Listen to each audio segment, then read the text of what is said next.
Welcome to the Limitless Living podcast with Fredricka Davis, where women create success, health, and meaning, all without burnout or overwhelm. Small shifts, real results, and limitless living.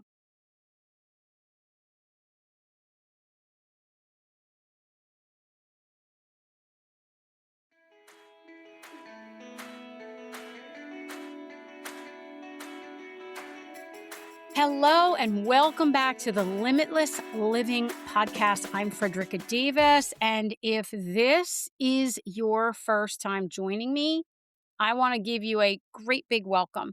And for those of you who are returning, thank you and welcome back. Now, today is Thursday. This is where we talk about wellness and resets all around this topic. And what I want to do is have a conversation about something really important because here we are. It's already almost the end of the second quarter of 2026. We are halfway through the year. Can you believe it? I mean, I'm having a hard time believing it, honestly.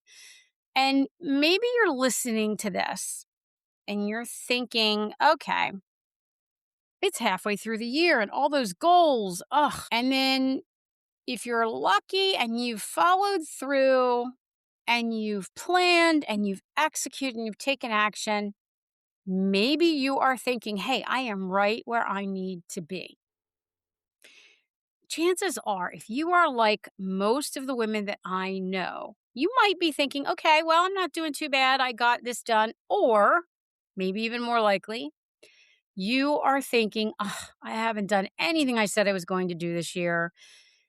January feels like it was, just yesterday. Or maybe it feels to you like it was even 5 years ago. Who knows? But maybe those goals that you set, they're not really front and center in your mind. And they're actually sitting in a notebook somewhere or in the back of your mind, or maybe you've just chosen to forget them altogether. I know this. Life happens. People get sick. Life becomes overwhelming. Work becomes overwhelming. Maybe your health took a back seat, or you simply just got tired, got derailed. It doesn't matter. Here's what I want you to hear before we go any further for today. It's not too late. Not halfway through the year is too late. Not at the end of the year is too late. Not even if this were December 31st, would it be too late? Because as long as you wake up tomorrow, you have another opportunity to choose. In fact, you have another opportunity to choose in the next minute, the next hour, tonight, tomorrow morning. Not because you're trying to catch up, but because every single day gives you another opportunity to become the person you want to become, to meet the goals that you have, to get closer to the dreams you have, to feel more like the person you want to feel like and have your body feel the way you want it to feel, and so on. So today, it's really important to me that you know and acknowledge to yourself that this is not about beating yourself up. This is not about guilt. It is not about looking at everything that you haven't done. Today is about asking one simple question to start. And that is, where am I really?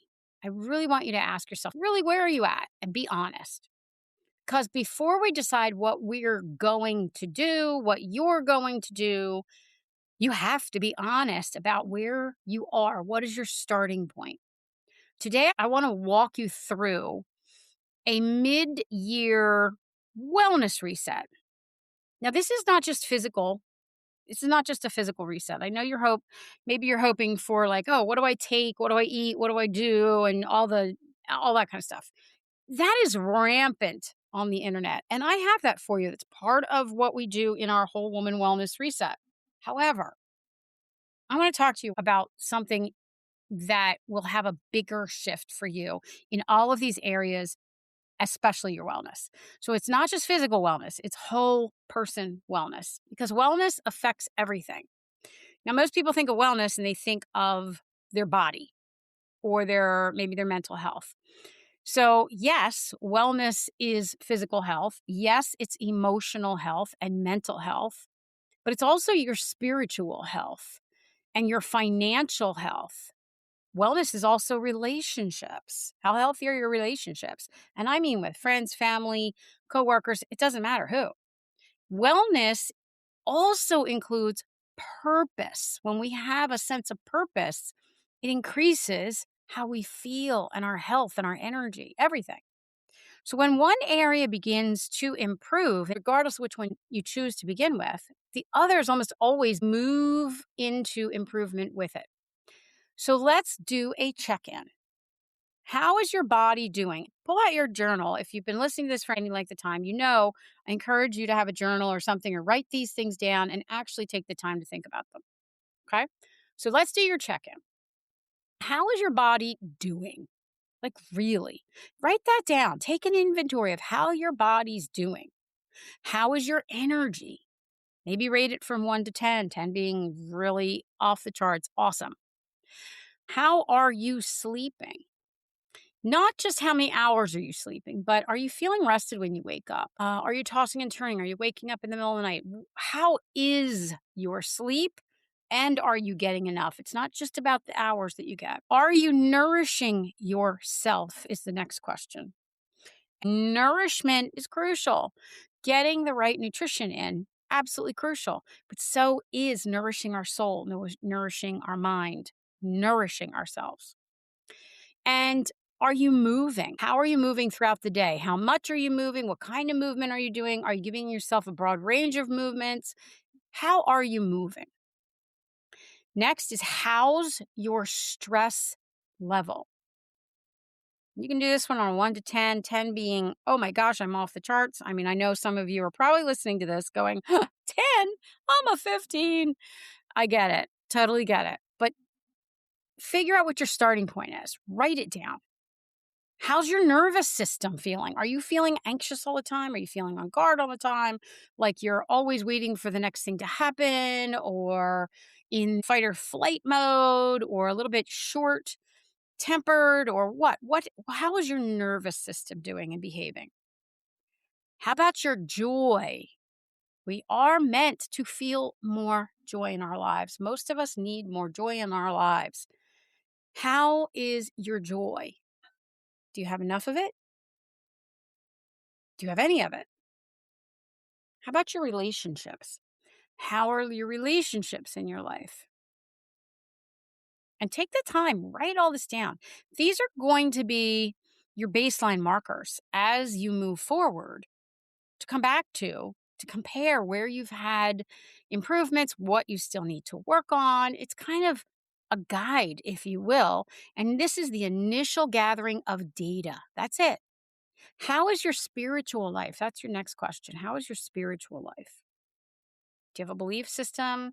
Do you need to focus on that more? Do you want to meditate more? Do you want to pray more? What do you need in your spiritual life?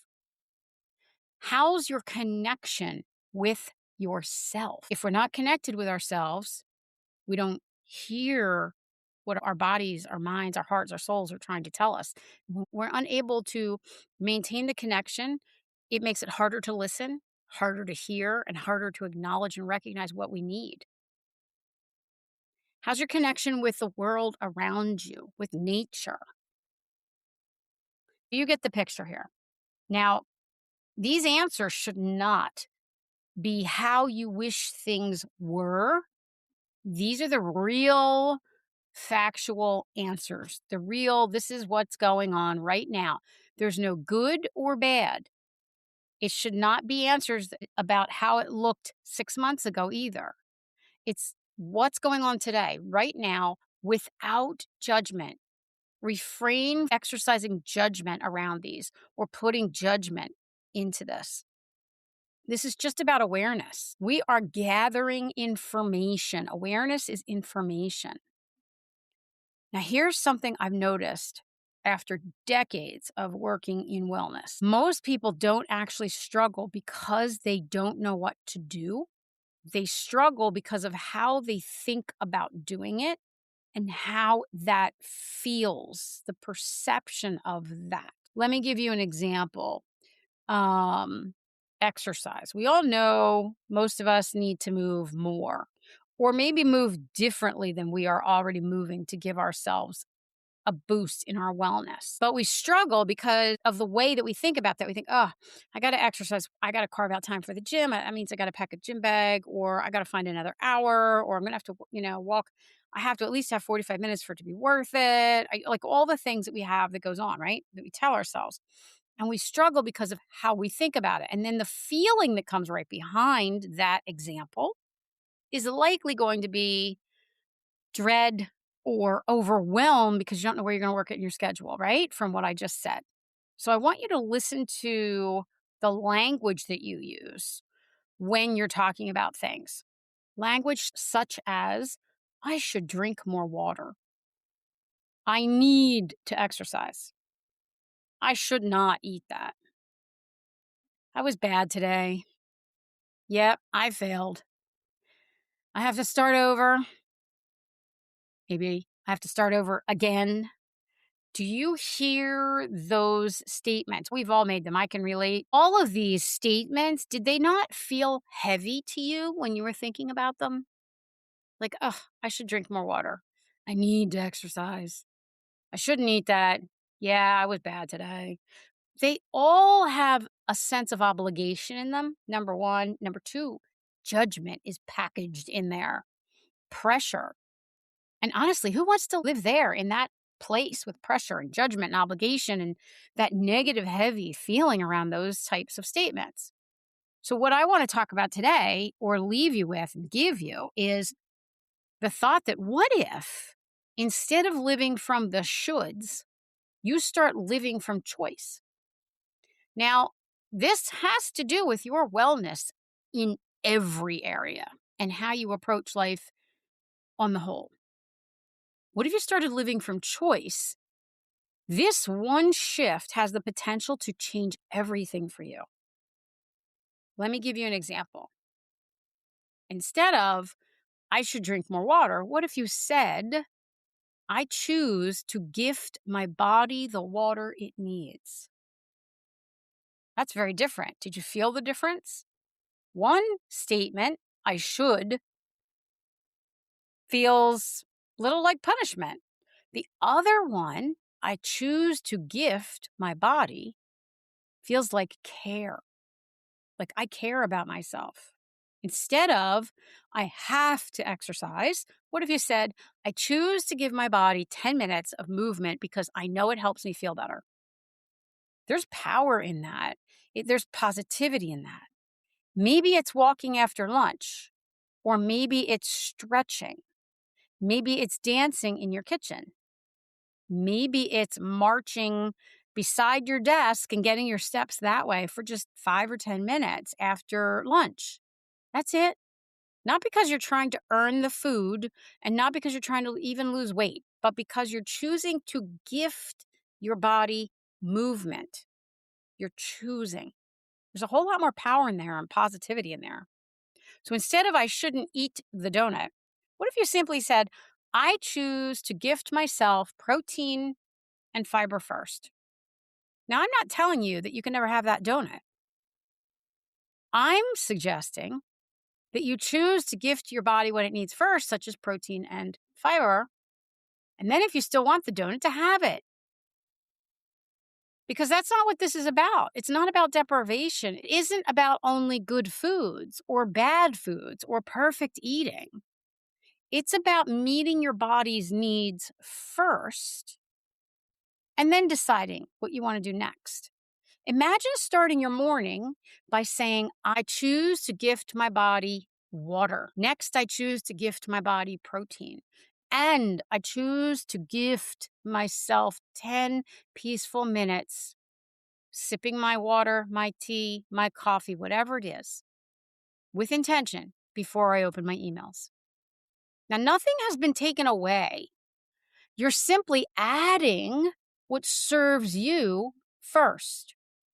Here's the beautiful thing with this, and I can tell you, I'm living proof that this works. I lost 42 pounds with this little tiny mindset shift and some very simple, basic nutritional tweaks and habits, all things that are in my Whole Woman Reset program. So this is powerful, and you don't need to lose weight to be making this mindset shift. There are a ton of people out there that are walking around at what looks like a really healthy weight who are nutritionally devoid, who are malnourished. There are people, and I mean spiritually, physically, mentally, all the way around, financially, all sorts of things. So, this mindset shift can apply to everything. And when your body starts to receive what it genuinely needs, for example, you will often discover that you don't crave the other things quite as intensely or as often. And it's not because you're forcing yourself or you're depriving yourself, it's because your needs are already being met. So the same thing will apply to other areas, such as financial wellness. How many times have you said, I really should make a budget? I should look at my finances more. I should figure this out. What if instead you said, I choose to gift myself one uninterrupted hour this week to care for my financial future?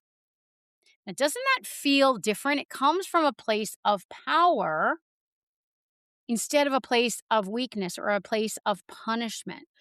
You are actually caring for yourself when you come from that choice. You are choosing peace. You are choosing clarity. You are choosing your future. Relationships will work the same way with this. I should call my mom, you might think, or I should spend more time with my husband, or I should see my friends more often. Well, maybe instead of that, you simply shift it to I choose to gift my girlfriend 30 intentional minutes. I'm going to call her right now. There's a difference there. I choose to gift this relationship 30 intentional, present, and accountable minutes. There's power in that. There's purpose. There's strength in that. And there's care in that. Do you see the difference? So purpose works the same way. I should figure out my purpose. I wish I knew what my purpose was. I need to figure out my purpose. I don't know why I can't figure out my purpose. No. Instead of looking at it that way, how about looking at it like this? I choose to spend 15 quiet minutes listening to what my heart has been trying to tell me. You see how this changes things? I choose to spend 15 minutes before bed journaling. I choose to explore that idea I had the other day. I'm going to spend 10 minutes doing that. I choose. So, do you see the pattern here? We're moving from a sense of obligation and heaviness, and we're moving into a place of intention. We're moving from shame to self respect and from surviving to choosing. So, here's another mindset shift I want to leave you with today. Stop labeling yourself. You're not lazy. You're not broken. You're not behind. You're not too old, too fat, too tall, too thin. Uh, None of those things that you label yourself with. You're not unable to learn. You're not anything that you might have in your mind. What you are is likely someone with habits. You have habits, and habits can change. You have patterns, and patterns can change. And you have thoughts. And this is where it really starts. Thoughts can change. They need to change. Your identity is not determined by your current habits, by the way. Your future isn't determined by yesterday either. And the next chapter for you isn't determined by your last one. So every single day, you get this opportunity to have a do-over, really, and to choose how you do that. So maybe this week, your only choice is drinking another bottle of water. That's enough. And it might be more than you did last week. That is progress. Maybe this week, your choice is walking for just 10 minutes. Maybe it's only twice a week. Well, if you did nothing last week, that's progress. Don't get stuck in it not being enough, because that is enough. That is where you start, and that's what you build upon. Maybe your choice is making one doctor's appointment you've been putting off for a checkup. And that's enough because it's an act of care, of self care. Maybe your choice is finally opening the bills that you've been avoiding opening. And that's enough. Progress is not built by giant dramatic moments. It's actually built by thousands and thousands of intentional choices.